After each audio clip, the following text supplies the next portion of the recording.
Greetings. This video is intended primarily for BGSU colleagues, department chairs, program coordinators, or designated program review coordinators within specific units who have not yet undergone a process of program review per BGSU's program review guidelines and procedures.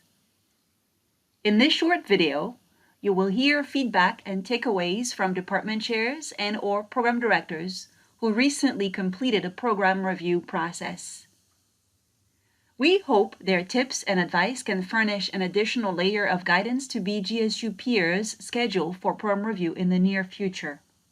For the purpose of reflection, these department chairs and/or program directors serving as designated program review coordinators in their respective disciplines were asked to consider the following questions.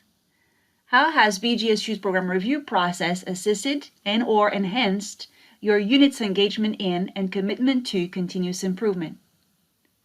Were there specific discoveries made about your department and/or cluster during the program review process? If so, provide an example of how you address or plan to address them.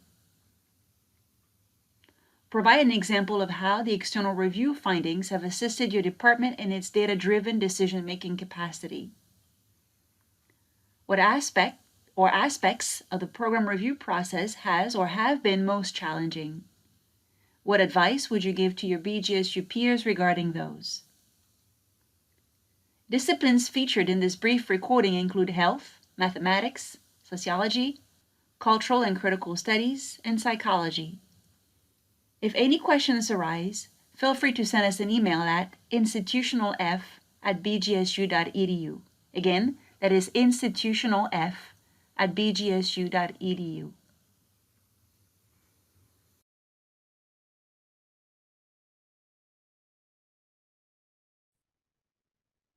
During the Health Science Program Cluster Review, we realized that we hadn't made an effort previously to collect input from alumni or external partners. Unfortunately, there was low response to the alumni survey that we sent out for the program review. We now have a plan in place to systematically communicate with alumni and the sites where our students complete clinical experiences to gather data for program improvement. Although faculty weren't excited to conduct a program review, they now have a much greater appreciation for completing annual SAC reports and the importance of assessment and program improvement. Remember that these programs are not part of an accreditation process, and so the program review was very new. The Health Science Program Cluster included 7 programs. Although each program is different, this process did allow us to discover some common needs that could be more efficiently addressed as a college. One example is the establishment of an interprofessional education committee, and this has a representative from each program area in the college. The IPE committee has organized 2 successful IPE events so far. One was in the spring of 2022 on healthcare in jails and prisons, and this included a tour of the Wood County Jail. The second one in fall of 2022 involved students interacting with a standardized patient. These standardized patients were student actors from the Department of Theater and Film and also the Honors College. The standardized patient was an undocumented migrant worker. An IPE event is planned for spring of 2023 on human trafficking.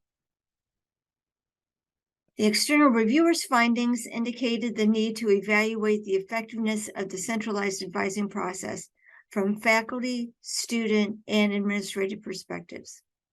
In response, several recruitment and retention items have been included in the action plan. These items include hiring a college recruitment officer, increasing recruitment retention efforts to specific targeted groups, establishing partnerships with community colleges regarding transfer agreements, and also promoting accelerated graduate programs that we have within the college.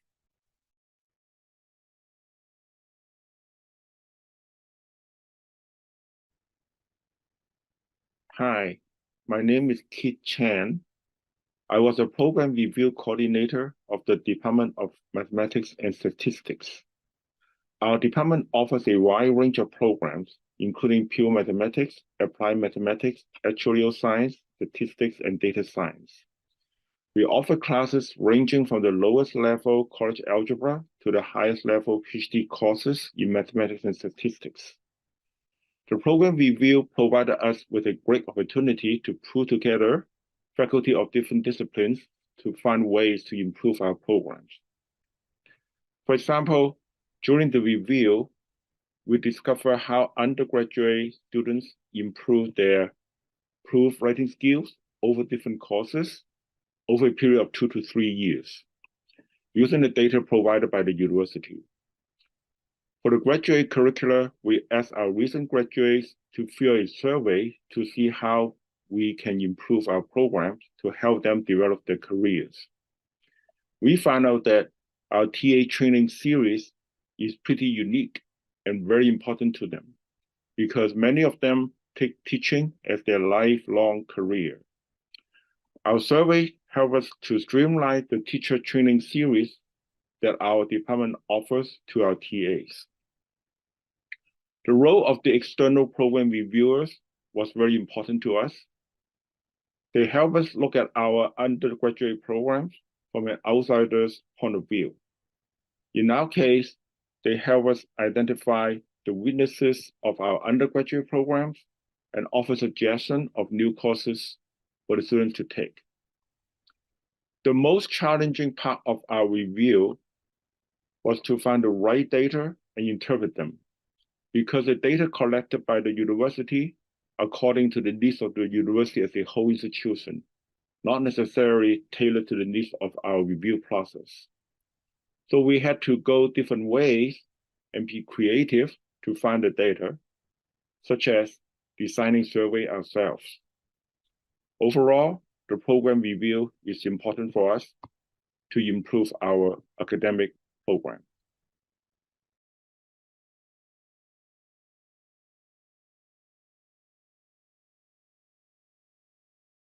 Sociology's external program review has benefited our unit in a few ways. One clear benefit is that it has led to a very collaborative effort among our faculty to take a closer look at our curriculum and the resources that we have or the resources that we might still need. It has also allowed our graduate students to participate in the process to help us articulate things like a clear mission statement, and to establish a collective set of priorities that affect not just the faculty, but also the students. So for example, we regularly include a couple of graduate students in our faculty meetings to offer suggestions for improvement in our program. And having the input of these students is crucial to something like curriculum modifications because their training in our program is directly tied to their future employment. One of the conclusions of our program review is that we need to hire more faculty in order to sustain our teaching and research missions, as well as our strong national reputation. And while we already knew that we needed to hire several faculty, this finding from an external reviewer and scholar has underscored this need, and we've used that finding to request additional hiring lines. Of course, the challenge is that funding is not always available. So even though administrators might agree that we need more people, there are only so many faculty lines that can go around. And so this continues to be one of our biggest challenges still after our external review. We also know that the suggestions of our external review will take time to implement. This is a several-year process. But we are finding that having the entire faculty take part in these discussions instead of, for example, just an undergraduate curriculum committee or a graduate curriculum committee, that this should ultimately benefit the entire program. And if we are able to recruit more majors and these students get jobs immediately after graduation, will enhance not just sociology's reputation, but the university's reputation as well.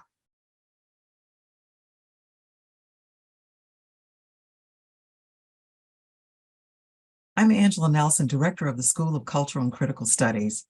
During the 21-22 academic year, the school underwent program review. one of the things about the process was our engagement with our students to find out about their thoughts about the curriculum, what was useful, what courses they would be interested in taking. And our director of undergraduate studies surveyed our graduates, but then also met with our current undergraduate students in the fall when we began the program review process. And it was enlightening. And the program review process is itself, it's helping us to continue with, to be committed to continuous improvement. And what I'm looking forward to is to continue to speak with our students on an annual basis to find out where they are and what their thinking is about the school. The school includes American Culture Studies, Ethnic Studies, Popular Culture, and Women's Gender and Sexuality Studies. And in the talks that the undergraduate director had with our undergraduate students in the fall of 2021, we found out that there were certain topics that they would have been very interested in learning about in their classes. And so the undergraduate studies director gathered those topics. And so what we began doing effective with the summer of 2022 is that we've been including the list of those subjects.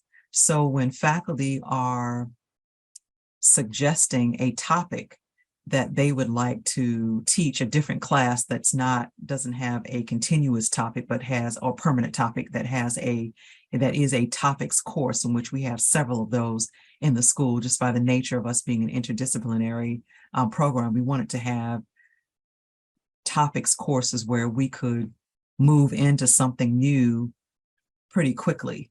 And now what I do when I'm requesting courses from faculty to find out what are they prepared to teach in the area of a course that's already on the catalog or a topics course, I list those subject areas for them. And then I say, in combination with our administrative council, that preference would be given to those courses that align with the topics that students were interested in. So I think the program review process, in terms of our commitment to continuous improvement, has been a benefit, and we'll look at that aspect of it as being positive.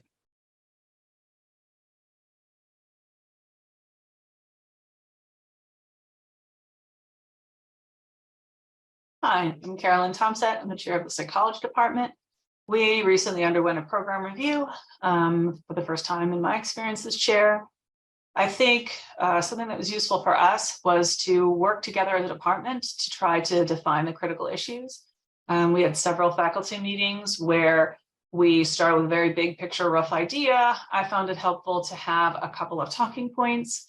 Here's some suggested critical issues. So, are some general areas to think about: what's important about our undergraduate curriculum, what's important about our graduate curriculum, what are areas outside of the curriculum itself that are important to our undergrad and grad students, those kinds of things. Let the faculty dig into them, talk about them, argue back and forth without feeling that we had to hammer out specifics, and then have me hammer out specifics, bring it back to the faculty, and kind of go around iteratively. I think that led to some action steps that we all as a department feel are sensible and that we are ready to try to implement. I think an area that wasn't a huge surprise, but was a bit of a discovery for us, was in talking to the external reviewer who came in and met with, I believe, all, if not at least most of the faculty, a contingent of graduate students and undergraduate students, met with our diversity committee.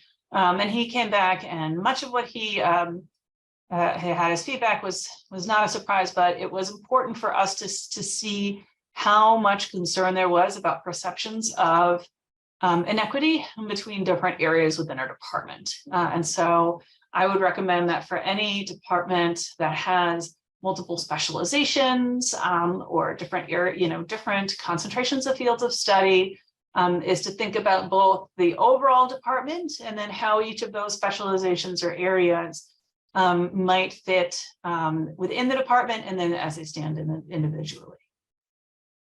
So I would think my main advice would be to start early with these conversations with faculty, even before you know where you want it to go. That's the best time to start with big picture brainstorming, and to allow plenty of time to go from the big, fuzzy, vague conversations into something that you can write down and share. You will often hear it say that as a public institution of higher education, BGSU emphasizes the power of public good. We would like to offer that program review at BGSU emphasizes the power of continuous improvement. This video has been brought to you by the Office of Institutional Effectiveness at BGSU.